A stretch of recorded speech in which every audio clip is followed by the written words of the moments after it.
कारण है। हम हर चीज के लिए सिर्फ रसायन पे आश्रित हो गए, ये पहला बड़ा कारण है। हर चीज के लिए कृषि विज्ञान केंद्र में ऐसे किसान भी आते हैं जो ये कहते हैं कि साहब पत्ता गोभी का रोप डाला है, मिर्च का रोप डाला है और उसमें कचरा उग गया है, उसके लिए दवाई नहीं है। ये पूछने आते हैं किसान, ये मैं कहीं आपको हवा में नहीं बोल रहा हूँ। ये तो अगर मेरा किसान नर्सरी में, जो मैं समझता हूँ कि एक खटिया बराबर जगह होती है या 2 खटिया जगह होती है, 1 metre by 3 metre, 1 metre by 4 metre, इस तरह की नर्सरी होती है। आप अगर बैठे बैठे चारों तरफ हाथ घुमाएंगे तो आपकी नर्सरी खत्म हो जाएगी। इतनी छोटी नर्सरी में खरपतवार नियंत्रण के लिए किसान रासायनिक दवाई की मांग कर रहा है, तो ये अंत कहां होगा इसका जाके? और ऐसा करके हम किसका नुकसान कर रहे हैं? अगर आप इस मानसिकता के किसान हैं तो आप किसका नुकसान कर रहे हैं? सबसे पहला खुद का, स्वयं का, अपने परिवार का, अपने आने वाली पीढ़ियों का, और फिर आपसे जुड़े हुए बाकी आपके सगे संबंधी, समाज के लोग, देश और दुनिया के लोग। विदेश के लोग बाद में आएंगे। आपका जो कंसाइनमेंट जो विदेश गया उसको रिजेक्शन की नौबत बाद में आएगी। तो इस चीज के ऊपर बहुत गंभीरता से चिंतन करिए। और आप चाहे कुछ भी हो जाएं, आप बड़े उद्योगपति बन जाएं, आप बड़े प्रशासनिक अधिकारी बन जाएं, आप कोई बड़े जनप्रतिनिधि बन जाएं, आप मंत्री बन जाएं, कुछ भी बन जाएं, खाओगे तो रोटी ही। आपका स्विस बैंक में खाता भी हो जाएगा, तब भी खाओगे तो रोटी। तो हम इस चीज को सोचें और अपनी जो गलतियां हैं, रसायनों के ऊपर निर्भरता को कम करिए। हमारे पूर्वज भी खेती कर रहे थे। अब जमीन हमारे पास कम हो गई। दादा के पास 20 एकड़ थी, नाती के पास 5 एकड़ है। 20 एकड़ की खेती हम बिना रसायन के कर रहे थे और अब 5 एकड़ में हमको 25 स्प्रे चाहिए। पूरे साल भर के अगर आप स्प्रे गिनते हो तो बहुत सारे किसान हैं जो 10-12 स्प्रे करने वाले हैं और कुछ 10, 20 और 25 वाले भी। तो ये सोचिए इसको। और कोई आपको ये चीजें कहने वाला नहीं है। बहुत बड़ी संख्या में लोग ऐसे हैं जो आपके छिड़काव को बढ़ाने की बात करेंगे। कह रहे पटेल साहब इसने काम नहीं किया, ये ले जाओ, अब ये ले जाओ, दाना मोटा हो जाएगा, फली की संख्या बढ़ जाएगी, फूल बड़ा हो जाएगा। अरे भाई, अगर ये सब होता है तो वैज्ञानिक भी अनुशंसा करें कि दाना मोटा करने के लिए फलानी टॉनिक डाल दो, या वो नर्सरी में कचरा मारने के लिए ढिका दवाई डाल दो। ऐसा तो कहीं नहीं हो रहा। तो रसायनों के उपयोग पे संयम रखें। मैं रसायन की जरूरत को नकार नहीं रहा, मैं मानता हूं वो जरूरी है। 140 करोड़ लोगों को भोजन अगर कराना है तो रसायन मुझे जरूरी है, पर जिस तरीके से हम उनका उपयोग कर रहे हैं, जिस तरीके से 100% निर्भरता उसके ऊपर हमने कर दी है, ये गलत है, ये आत्मघाती है। और इसके दुष्परिणाम के स्वरूप ये फसल बीमार हो रही है।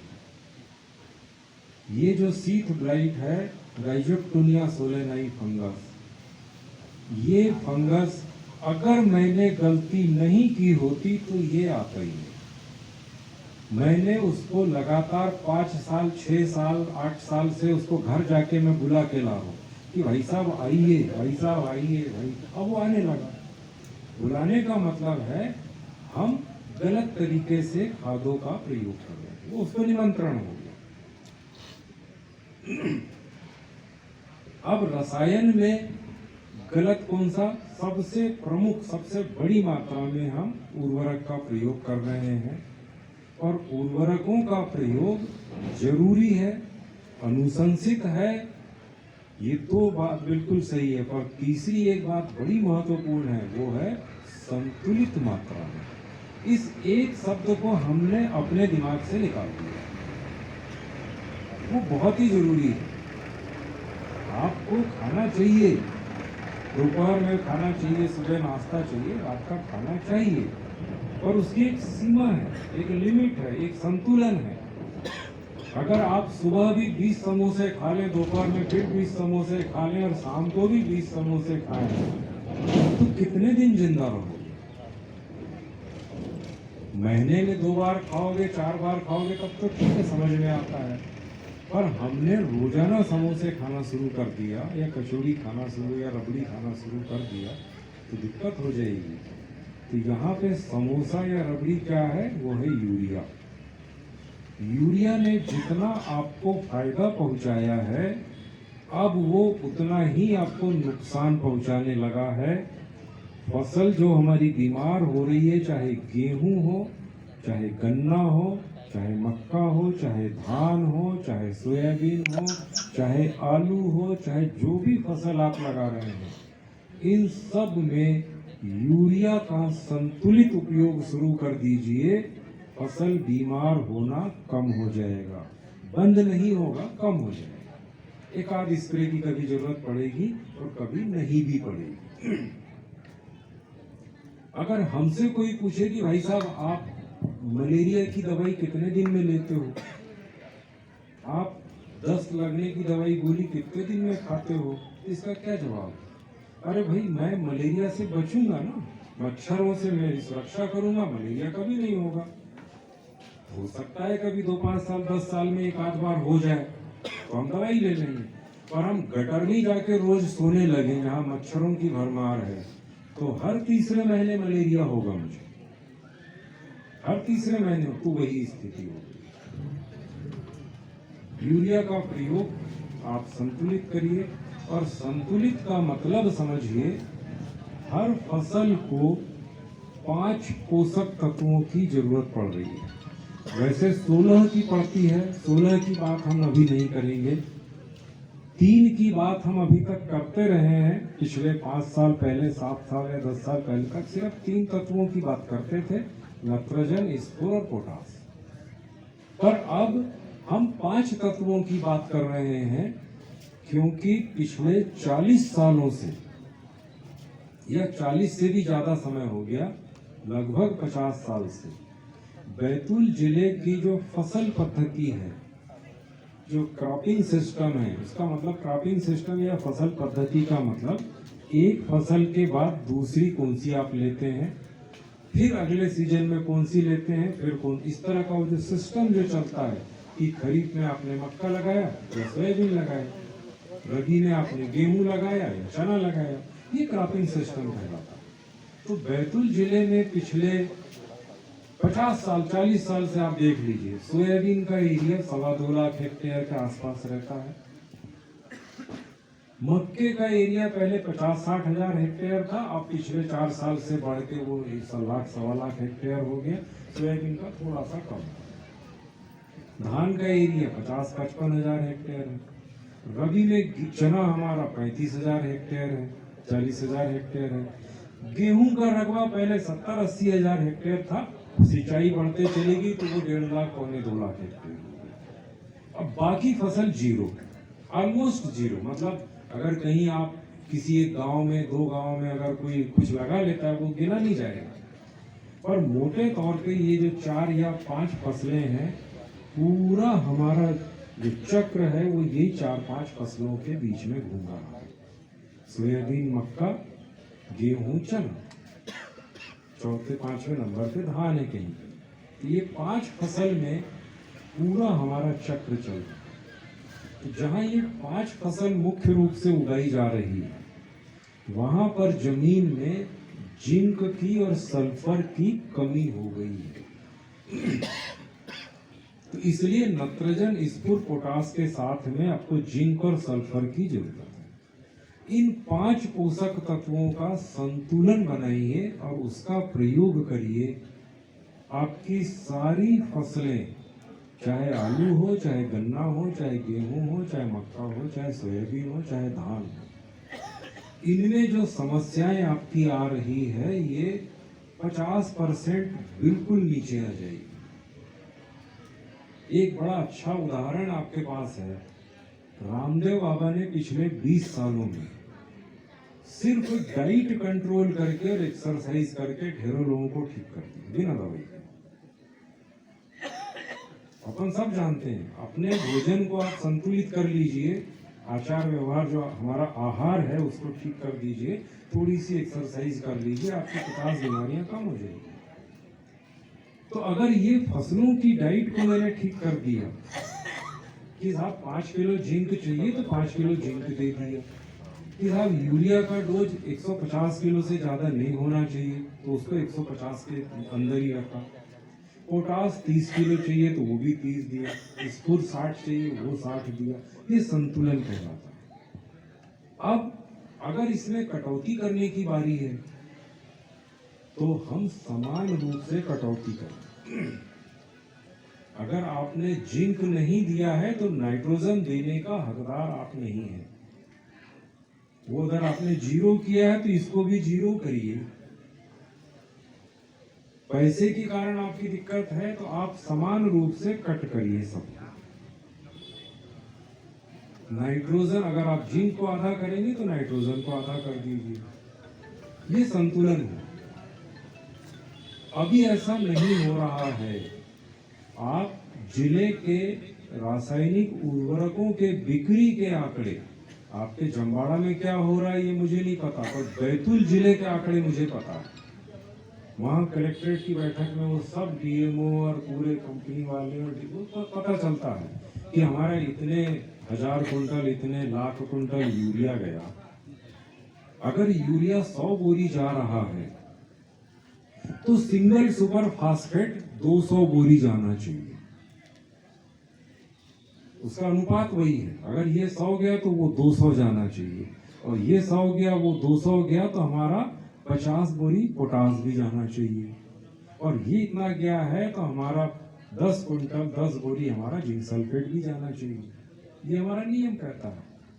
जब आंकड़े आते हैं तो यूरिया 100 बोरी, सिंगल सुपर फास्फेट 10 बोरी, पोटास आधी बोरी, जिंक सल्फेट जी, ये आंकड़े आते हैं।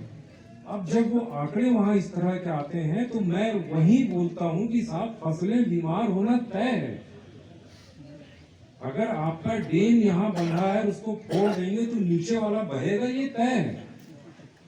वो उसको रोक नहीं सकते आप, क्योंकि इधर से आपने पानी खोल दिया तो वो तो नीचे जो भी होगा, कोई का घर हो, खेत हो, जो भी हो, उसको बहना तय है। तो जब यूरिया का प्रयोग हम अनुशंसित मात्रा से 4 गुना 5 गुना कर रहे हैं, और कुछ मेरे किसान ऐसे हैं जो 10 गुना कर रहे हैं, 10 गुना भी करने वाले लोग हैं। मक्का में ऐसे भी किसान हैं जिन्होंने 5 बोरी खाद दे दिया 1 एकड़, और फिर बोले साहब ये सूख गया, ये पीला हो गया, ये दवाई नकली है, ये मुआवजा नहीं मिला, फला ढिमका। अरे भाई, बीमारी तो तुमने पैदा करी है, समस्या की जड़ तो आपने वहां पैदा की। तो इस चीज के ऊपर मनन चिंतन करिए और इसको ठीक कर लीजिए। अब इसका जो सबसे बड़ा नुकसान फसल गई वो तो है ही है नुकसान। दूसरा बड़ा नुकसान क्या होगा, जमीन बीमार हो गई, उसका क्या करिएगा। फसल तो ठीक है, आपकी अगर बीमार हो गई आप कुछ और धंधा कर लेंगे, कुछ और कहीं से मिल जाएगा, सरकार की बहुत सारी योजना है, उसमें आपका घाटा कहीं कम हो जाएगा। पर अगर खेत मेरा बीमार हो गया तब क्या, और वो बीमार होना शुरू हो गया है, ये हवा में नहीं है। ये जो मैं बात कर रहा हूँ ये हवा में नहीं है। इसको लेके आप बिल्कुल सचेत हो जाइए और रासायनिक उर्वरकों का संतुलित प्रयोग करिए। अब इसमें कुछ समस्याएं हो सकती है, हम उन समस्याओं के समाधान का प्रयास करें। कि साहब मिट्टी की जांच नहीं हो रही, लेब नहीं है। ये तो हमारे जो भी जनप्रतिनिधि हमारे हैं उनके माध्यम से हम प्रयास करें। पहली बात तो जो व्यवस्था है उसका उपयोग करें। आपके ब्लॉक की लेब नहीं चल रही, बैतूल में चल रही है, तो बैतूल वाला मना नहीं करता है आपको कि नहीं नहीं आमला वाले काम नहीं करेंगे, ऐसा तो नहीं कह रहा। अपन वहां उसका उपयोग करें, एक जो सिस्टम जो सुविधा है उसका उपयोग करें, अतिरिक्त सुविधा के लिए प्रयास करें। मैं नहीं समझता कि आज तक कहीं किसी भी लेवल पे मैंने ये सुना हो, पढ़ा हो कि साहब मिट्टी परीक्षण प्रयोगशाला की मांग वहां आमला के किसानों ने की। सर्वे करा के नुकसान की भरपाई की रिपोर्ट अभी हर साल आती है, अभी आ गई, 2-4 बार छप गई है और अब उसका मौसम आया है, अभी तो 15-20 दिन बहुत छपेगी। तो जो मुद्दा है, मेन कारण है, उसको हिट करिए। ये एक ऐसा बिंदु है। या सही, इसका दूसरा विकल्प ये है, मान लीजिए कि आप इसको नहीं करना चाहते, इसके बिना अगर हम करना चाहते हैं तब हम गोबर की खाद या केचुआ खाद, उसके ऊपर हमारी निर्भरता को बढ़ाते। कि साहब हमको नहीं करना जिंक का प्रयोग, पोटास नहीं करना, मिट्टी की जांच, हम इस लफड़े में नहीं पड़ना चाहते, बिल्कुल मुक्त हैं आप 20 कुंटल केचुआ खाद बनाइए घर में और डालिए। 1 एकड़ में 20 कुंटल, 2 टन, 3 साल के अंदर आपकी सारी समस्या खत्म। रासायनिक उर्वरक 0, दवाइयां 25% लगेगी, 75% खत्म। आपकी समस्या आपके हाथ में है। तो केचुआ खाद बनाए या गोबर की खाद बनाए, बायोगैस की खाद बनाए, उसमें कल्चर का प्रयोग करें। ये खाद बनाने के लिए भी कुछ हमारे कल्चर आ रहे हैं। जो पहले घोड़े में 1 साल में जो खाद हमारा तैयार होता था, अब उसको आप 30 दिन 35 दिन में तैयार कर सकते हो। इस तरह के कल्चर आ गए हैं, उनका प्रयोग करें। तो साल भर में आपके घर में आप एक अच्छा बड़ा कारखाना हो जाएगा कि आप कई ट्राली आपके खाद तैयार हो जाएगी।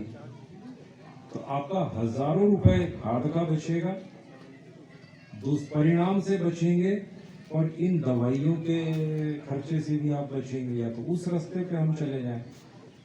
वैज्ञानिक की सलाह यह है कि दोनों रास्ते को पकड़ें। हमारी निर्भरता को इधर से हम कम कर दें, 0 मत करिए। यूरिया 10 बोरी डाला था पिछले साल, इस बार 8 कर लीजिए, 7 कर लीजिए। सिंगल सुपर फास्फेट अगर 5 बोरी था तो उसको 7-8 बोरी कर दीजिए, बढ़ा दीजिए। पोटास 0 था तो 1 बोरी कर दीजिए। जिंक सल्फेट आपने बिल्कुल नहीं डाला है तो कम से कम 5 किलो डाल दीजिए, तो कुछ संतुलन हो गया। और ये जो खाद है हमारी जैविक वाली, इसको आप जितनी कर सकते हैं। इसमें कई सारे लोग कई बार प्रश्न करते हैं, साहब कितना डालें? जैविक खाद का कोई डोज नहीं है। मैंने बोला 20 कुंटल, आप 200 कुंटल डालिए, 2000 कुंटल डालिए, उसके अधिक की कोई सीमा नहीं है कि साहब मैं सांस कितनी लूं। अरे भाई, जितनी ले सकते हो, जितनी गहरी ले सकते हो, उतना आपका स्वास्थ्य अच्छा रहेगा। तो गोबर की खाद, केचुआ खाद मिनिमम 20 कुंटल है कि 20 कुंटल से कम डालोगे तो वो उतना प्रभाव नहीं। पर 20 कुंटल से कम, मान लीजिए आपने 2 कुंटल डाला तो चलो 2 ही सही, कुछ तो फायदा वो भी करेगा। तो मिनिमम से लेके मैक्सिमम जो आप कर सकते हैं उतनी मात्रा में आप गोबर की खाद या केचुआ खाद का प्रयोग करें, और उसमें कल्चर का प्रयोग जरूर करिए। कल्चर जो हमारे बहुत 5-7 तरह के कल्चर आ गए हैं। हम 3000 रुपए लीटर की दवाई फट से खरीदते हैं, और जैसे ही बोला कि भाई साहब ये कल्चर है 50 रुपए का, तो फिर वहां हम पीछे बोले नहीं ये नहीं चाहिए, फालतू। वो 50 रुपए का क्यों है? क्योंकि शासन नो लॉस नो प्रॉफिट पे दे रही है। मुझे एक सिंपल सा प्रश्न, बायर, सिंजेंटा, फला ढिमका, ढेर सारी मल्टीनेशनल कंपनियां हैं, बड़ी अच्छी अच्छी कंपनियां हैं, BASF है, ये है वो, ये सारी कंपनियां कल्चर क्यों नहीं बनाती? बाकी सब तो बना रही हूँ। हर साल एक नई दवाई बाजार में लॉन्च कर देती है। मेरे साथ के कई सारे लोग वहां नौकरी कर रहे हैं इन कंपनियों में, मैंने भी थोड़े दिन की है, और वो ये कल्चर कोई नहीं बनाता। आप मुझे बता दें कि साहब ये बायर ये कल्चर बनाता है या BASF ये कल्चर बनाता है, क्यों नहीं बना रहा? उसका सिंपल कारण ये है कि कल्चर शासन खुद बना रही है और शासन उसको नो लॉस नो प्रॉफिट में देती है। तो जो कल्चर शासकीय संस्था से आपको 20 रुपए 50 रुपए का मिलता है, उसकी उत्पादन लागत 100 रुपए है। अब कंपनी 100 में बनाएगी तो 120 में बेचेगी, तब तो उसकी पॉकेट में कुछ आएगा। जब शासन की तरफ से अगर वो आधे से कम कीमत पे बिक रहा है तो कंपनी का कैसे बिकेगा? सिंपल बात है। और ये चीज मेरे किसान को समझ में नहीं आ रही है। आप अलीका ले लेंगे, सोलोमन ले लेंगे 3000 रुपए लीटर, हालांकि कोकोराजन ले लोगे 5000 रुपए लीटर। पर जैसी मैंने कहा कि यार यूरिया बेसियाना ले लो, ये बहुत फायदे का है, वहां आप पीछे हैं। ये कारण ये है, इसकी वजह मैं बता रहा हूं। इसमें किसान का दोष शायद कम है, उनकी जो मार्केटिंग स्ट्रेटेजी है प्राइवेट सेक्टर की और शासन की, इसमें बड़ा बेसिक अंतर है। मार्केटिंग या बेचने का जो तरीका है उनका, वो थोड़ा सा ज्यादा प्रभावी है। वहां पे बहुत सारे MBA किए वाले लोग हैं जो काम कर रहे हैं, और हमारे यहाँ पद ही खाली है, तो हमारे यहाँ चीजें उस तरीके से इफेक्टिव रूप से नहीं जा पा रही है, पर बेहद फायदे के हैं। कल्चर का प्रयोग करिए, लागत घटेगी, जमीन सुधरेगी। आप 5 साल लगातार प्रयोग करके देखिए कि जो आपकी जमीन का आप आज एनालिसिस करा लें, आज जांच करा लें, 5 साल आप कल्चर का प्रयोग करें, खाद का प्रयोग करें और फिर उसकी जांच करें, बड़ा क्लियर अंतर आ जाएगा। तो ये करने की जरूरत है, ये बिल्कुल बेसिक चीज है। इसके बाद एक दूसरा बड़ा अहम बिंदु है, जिस भी फसल को हम लगा रहे हैं, चाहे धान मक्का हो, सोयाबीन हो, गेहूं हो, आलू हो, कुछ भी हो, इसमें एक दूसरा जो बिंदु जो सारी फसलों में गलत है, वो है पौध संख्या, प्लांट पॉपुलेशन। जो अनुशंसित है उससे 1.5 गुना, 2 गुना, 2.5 गुना, 3 गुना, 4 गुना तक हम रख रहे हैं। अभी आप अपने क्षेत्र के 50 मक्का के खेत घूम लीजिए, 50 में से 5-10 खेत ऐसे मिलेंगे जहां मक्का चरी के रूप में है। इतनी घनी है वो कि उसको चारे के लिए है, वो किसी काम के। अब एक्चुअल में होता क्या है, अब चरी के रूप में अगर आपकी वो फसल है, वहां कीड़े और बीमारी की शुरुआत होगी। कोरोना कैसे आया? अगर पूरे जमवाड़ा के लोग यही हैं तो कोरोना कभी नहीं आएगा। पर हमारे 4 लोग रोज नागपुर जा रहे हैं, 2 लोग रोज दिल्ली जा रहे हैं, रोज आ रहे हैं, वहां जा रहे हैं, यार वो बीमारी लेके आएंगे। तो वो जो 4 खेत जो चरी के रूप में है, आउटब्रेक वहां होगा, फसल बीमार वहां होगी, और वहां से फिर वो प्रसाद सबके बीच में बढ़ेगा। ये बिल्कुल बेसिक चीज है। तो कोशिश करिए कि पौध संख्या हमारी बिल्कुल सही हो, सही के आसपास हो। अगर मैंने कहा कि भाई साहब 1 एकड़ में 20 किलो सोयाबीन बोई है, तो कोई 20 बोए, कोई 22 बोए, कोई 18 बोए, कोई 15 बोए, कोई 25 बोए, ये तो रेंज है, समझ में आता है, स्वीकार्य है। पर हम 20 बोल रहे हैं और एक आदमी 50 किलो बोल रहा है।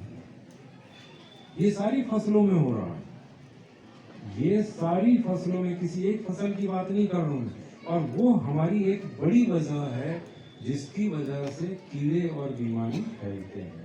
अब ये बीमारी, अगर आपकी पौध संख्या सही है और पोषक तत्व सही है, ये बीमारी बिल्कुल नहीं आएगी। अब ये आ गई, इसके अंदर फंगस है, वो फंगस हवा से, पानी से, जो स्वस्थ खेत है वहां भी जाए, वो फसल आपकी बीमार होगी। अब ये दोनों काम ऐसे हैं जिसमें आपकी लागत नहीं बढ़ रही। संतुलित खाद देने में आपकी लागत नहीं बढ़ रही है। जितने पैसे का खाद आप दे रहे हैं उतने का दीजिए, पर उसको बैलेंस कर दीजिए। लागत आपकी नहीं बढ़ेगी। बीज दर को आप संतुलित कर दो, लागत आपकी घट जाएगी, नीचे आ जाएगी। तीसरी एक बड़ी गलती, सभी फसलों के लिए आंख बंद करके हम नींदानाशक दवाई मांग रहे हैं। मैं मानता हूं हमारा सामाजिक परिवेश ऐसा हो गया है कि कचरा नियंत्रण के लिए हम दवाइयों के ऊपर हमारी निर्भरता बढ़ी है। ये मैं मानता हूँ सामाजिक परिवेश है, उस पर मैं चर्चा नहीं करूँगा कि हमारा सामाजिक परिवेश पिछले 20-30 सालों में बड़ा परिवर्तित हुआ है। पर अगर हम संकल्पित हैं कि हम मिनिमाइज करेंगे, यार भाई साहब, जहाँ हम कर सकते हैं वहाँ तो हम रसायन का उपयोग नहीं करेंगे। जहाँ बिल्कुल नहीं बन सकता कि अब भाई पानी सर के ऊपर है तो वहां तो हाथ पैर आपको मारना पड़ेगा। आदमी नहीं है, बैल नहीं है, ये नहीं, वो बहुत सारी चीजें हैं, कायदे से वो होना चाहिए। अगर आप किसान हैं और पशुपालन नहीं है तो फिर आप आधे किसान हैं। आप बोलिए मैं आधा किसान मैं सिर्फ फसल सोयाबीन उगाता हूँ, मैं 1/4 किसान। जो सिर्फ फसल कर रहा है वो पूरा किसान नहीं है, क्योंकि फसल और पशुपालन ये एक सिक्के के दो पहलू हैं। अगर एक है तो दूसरा होना ही पड़ेगा। अभी हमने क्या किया है, दोनों तरफ हेड कर दिया, मतलब दोनों तरफ फसल कर दी, पशुपालन खत्म कर। वो इसका अनिवार्य है। पशुपालन नहीं है तो खाद नहीं है, पशुपालन नहीं है तो नियंत्रण पूरी तरह से दवाई से ही करना है। अब पूरी तरह से जब दवाइयों से कचरा का नियंत्रण जब होने लगा तो फसल की बुराई बंद हो गई, बहुत कम हो गई। बंद ये हो गई कहीं या कहीं हो भी रही है तो कम तो हो ही।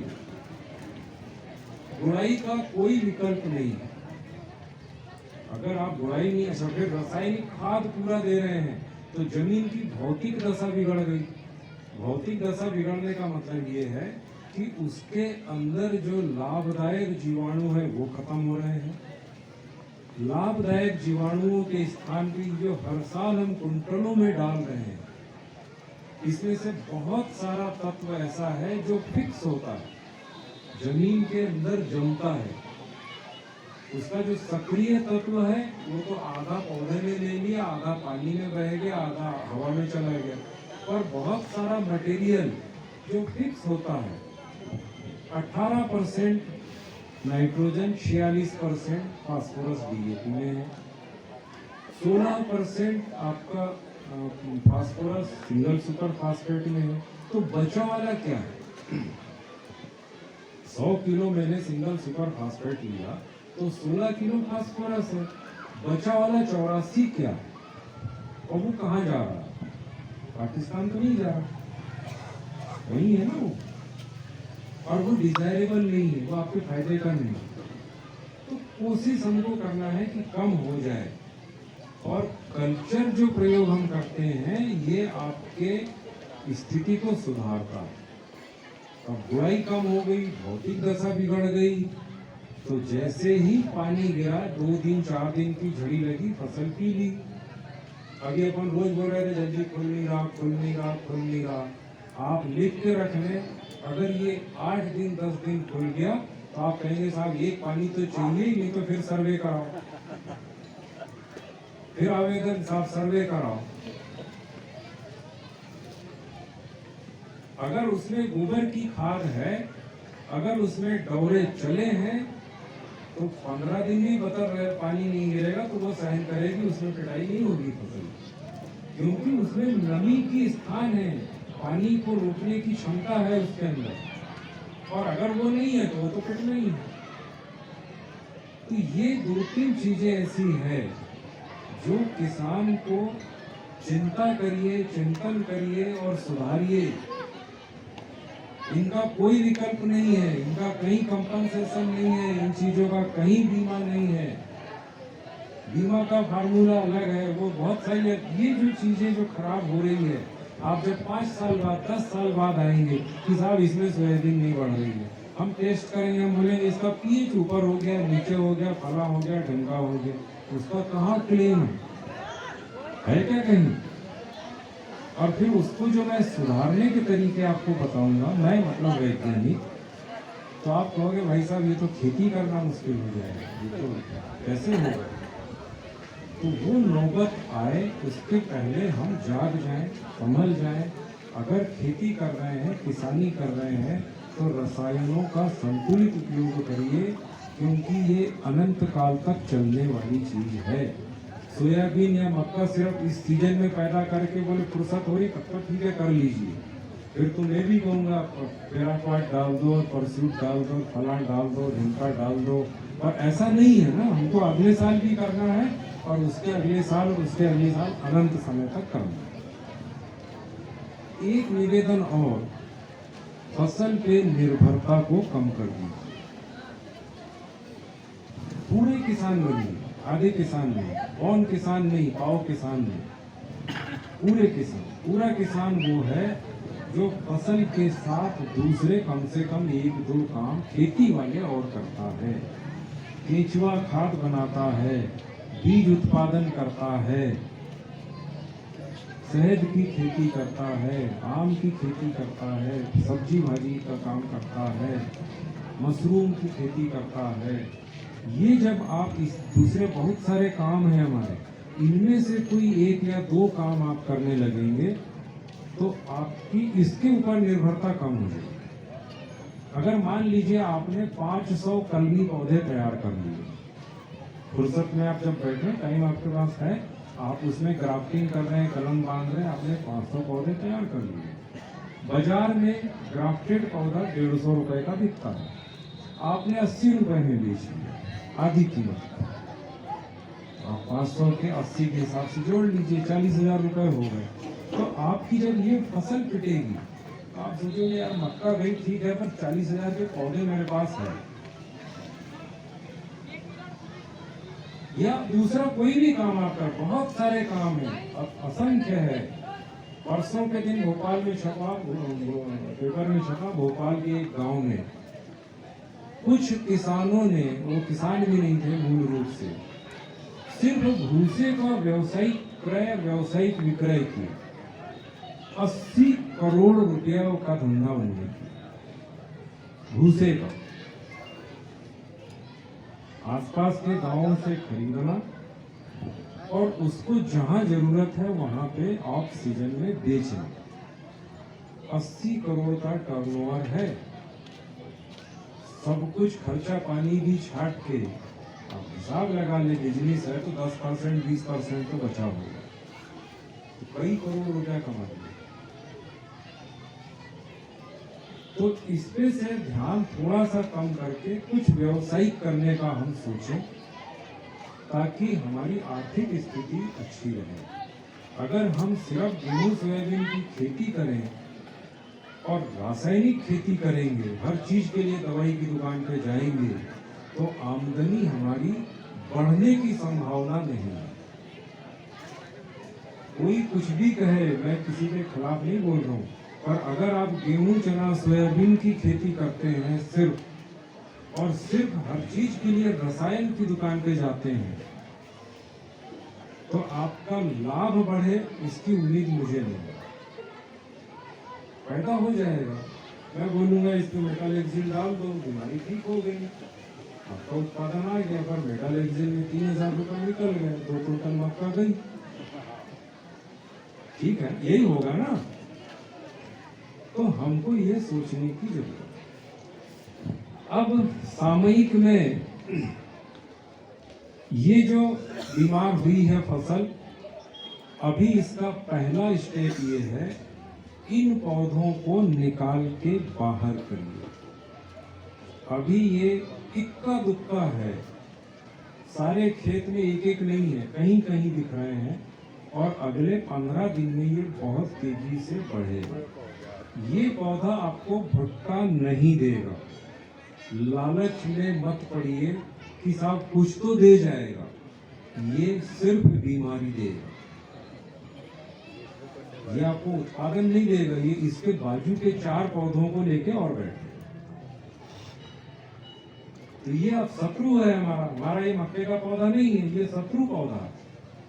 तो इन पौधों को निकलवा दें आप, तो निकलवाना भी दवाई के स्प्रे से ज्यादा फायदे का है कि एक किसान दवाई का स्प्रे कर रहा है और एक किसान रोगग्रस्त पौधों को निकाल के बाहर कर रहा है। तो रोगग्रस्त पौधों को निकाल के बाहर करने वाला किसान ज्यादा फायदे में। ये अनुसंधानों से सिद्ध हो गया कि अगर हम डिजीज्ड प्लांट को बाहर करते हैं तो वो ज्यादा कारगर है। कोरोना हो गया, कांजी हाउस में पहुंच गया, वो घर का भाई हो, भतीजा हो, कोई भी हो, उसको बोल भाई तू उधर ही रहे ताकि हम लोग इधर सुरक्षित रहे। ये गणित है, ये जैसे इंसानों की बीमारी है वैसी फसल की बीमारी। दूसरे नंबर पे चूंकि ये यूरिया से ज्यादा फैलती है, यूरिया देने से बढ़ती है, तो यूरिया देना आप सोच लीजिए कि मक्के में बहुत जरूरी है, और उसकी लिमिट, उस लिमिट को क्रॉस मत करिए। और लिमिट क्या है? लिमिट उसकी मात्रा में बता देता हूँ आपको कि 1 एकड़ में 1.5 से 2 बोरी यूरिया की अनुशंसा है। 1.5 से 2, पर 1.5 से 2 कब? जब आपने सुपर 3 से 4 बोरी दिया हो, जब आपने पोटास कम से कम आधी बोरी दिया हो, जब आपने जिंक सल्फेट 8 से 10 किलो दिया। और ये बाकी चीजें अगर हमने 0 कर दी है तो फिर 1.5 बोरी यूरिया सही नहीं है, फिर आप पिटाई होने वाली हो। ये तो संतुलित यूरिया दीजिए, और जो डोज है उसको 3 भाग में दीजिए। मान लो 1.5 बोरी हम दे रहे हैं तो आधी आधी बोरी के 3 डोज, एक बोरी के जो 3 डोज वो। फिर इसमें एक छिड़काव हम करेंगे किसी भी फंजीसाइड, कोई सा भी फंजीसाइड इस पे कारगर है। इसके M45 या मेंकोजेब के साथ कार्बन डेजिम का मिक्सचर है, वो भी कारगर है। या आपको दूसरा कोई भी, इसमें जितने फंजीसाइड बाजार के हैं वो सब काम करते हैं। कोई सा भी फंजीसाइड आप इस पे डालोगे वो रिजल्ट देगा। जो आपको सस्ता लगता है उसका उपयोग करें।